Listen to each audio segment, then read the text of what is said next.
आप देख रहे हैं इंडिया न्यूज़ 24/7 लाइव। आज आपको लेकर आए हैं मनी माजरा चंडीगढ़ के अंदर, जहां पर चंडीगढ़ प्रशासन द्वारा पानी के रेट बढ़ाए हुए थे और लगातार 14 दिन हो गए हैं कांग्रेस पार्टी के नेताओं को बैठे हुए धरने पर। आइए चलते हैं, इनसे बातें करते हैं।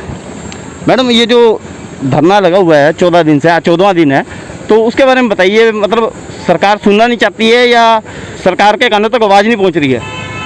देखिए, ऐसा है, ये जो एजेंडा, तरीका क्या होता है मैं पहले वो बताती हूँ। तरीका ये होता है कि एजेंडा हाउस के अंदर मेयर पुटअप करता है, ठीक है, और जो उसको पसंद ना हो वो एजेंडा उसमें शामिल नहीं होता। मेयर चाहे तो कोई भी एजेंडा को रोक सकता है और कोई भी एजेंडा को आगे भेज सकता है, और उसके बाद वो एजेंडा हाउस में लगता है।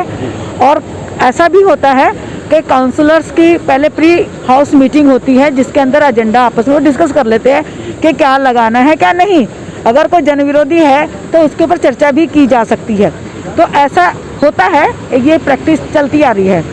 तो जब ये एजेंडा आया नगर निगम के सामने, मेयर के सामने, तो मेयर को क्या पता नहीं था इससे कितने गुना रेट बढ़ाया जा रहा है और इससे जनता के ऊपर क्या बोझ पड़ेगा, क्या वो इस चीज़ से वाकिफ नहीं थे, ठीक है। और दूसरी बात ये, इसका मतलब वो अच्छी तरह जानते थे, उसके बावजूद भी वो एजेंडा लेके आए। इसका मतलब ये कि उनकी मंशा क्लियर है कि ये एजेंडा आना चाहिए और ये टैक्स लगना चाहिए जनता के ऊपर। एक किस्म का ये टैक्स है, और कोई भी महंगाई भी होती है, कोई 5% 10% होती है, इतना गुना महंगाई, इतना गुना रेट बढ़ा देना तो कहीं का भी कोई सही नहीं लगता। दूसरी बात ये, मान लो हाउस में गया और हाउस में काउंसलर नहीं चाहते थे कि उनके एरिया में लोगों के ऊपर बोझ पड़े, तो उसका विरोध करके इस एजेंडा को पास नहीं करना चाहिए था। अगर मेयर नहीं चाहते, नहीं मानता, तो बीजेपी के लोगों को भी वॉकआउट कर देना चाहिए। हम लोग कांग्रेसी थे, हम लोगों ने ऐसे कई बार ऐसा किया है, जो हमें सही नहीं लगा हमने उसका विरोध किया है। तो ये लोगों ने क्यों नहीं इसका विरोध किया? तो इसका मतलब ये है, ये जानबूझकर ही बीजेपी के काउंसलरों ने इस पर सहमति दी है। आज ये नोटंकी कर रहे हैं कि गवर्नर से मिलेंगे, गवर्नर करेगा, वापस लेंगे, झूठ बोल रहे हैं ये। तो मैम, ये तो बीजेपी की बात हो गई है, क्या चंडीगढ़ प्रशासन से इसके रिगार्डिंग बात हुई है कोई? और अगर कोई बात हुई है तो उनकी तरफ से क्या संदेशा है या उनकी तरफ से क्या आपको बताया गया है? पहले ये सुनने में आया था कि इसके रेटों को रोका जा रहा है, करेंगे, पर रोका जाना तो कोई हल नहीं ना है। या तो प्रशासन क्लियर कट हमें बताए कि ये रेट जो इतने गुना बढ़ाए गए, ये नहीं बढ़ाए जाएंगे, इसको वापस किया जाता है। और रिवर्स भी हो सकता है, कई एजेंडे होते हैं जो प्रशासन को लगता है ये ठीक नहीं है, जनता विरोध कर रही, इसको वापस लिया जा सकता है।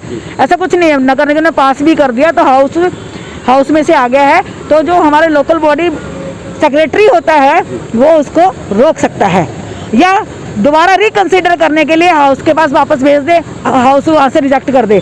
और इसके साथ साथ मैं ये भी कहना चाहूँगी, एक एमपी के नाते भी जो हमारे सांसद है उसका भी फर्ज बनता है ये कहने के लिए कि भाई ये जो एजेंडा तुमने गलत किया है इसको रिकंसिडर किया जाए और इसका हाउस से रिजेक्ट करवाया जाए। मान लो अगर कल को गवर्नर कहता है मैं नहीं कर सकता जी, वापस भेजो उसको, हाउस से रिजेक्ट करा दो। पहली बात तो ऐसा नहीं है कि गवर्नर के कहने से ना हो या लोकल बॉडी के कहने से ना हो, ये सब नौटंकी है। और नौटंकी के कारण लोगों को उनके दुख जो झेलने पड़ रहे हैं, लोगों के ऊपर जो टैक्स है, और हर तरह से झूठ बोल के प्रधानमंत्री से लेकर नीचे तक सब झूठ बोलते हैं। तो मैम, आज 14 दिन हो गए इस धरने को, आप लगातार जो बैठे हुए हैं पानी के रेटों को लेकर, तो क्या ये धरना भी जारी रहेगा? देखो, कोशिश हमारी यही है कि जब तक धरना जारी रहेगा, जब तक कि अभी मुझे पता लगा इनकी जल्दी हाउस मीटिंग आने वाली है। अगर इनकी मंशा है कि लोगों को निजात देनी है तो इस हाउस की मीटिंग में एजेंडा ले जाएं और उसको वापस कर लें। तो और उसके साथ साथ जो भ्रष्टाचार नगर निगम में चरम पे पहुंचा हुआ उसके ऊपर भी लगाम दी जाए। धन्यवाद जी।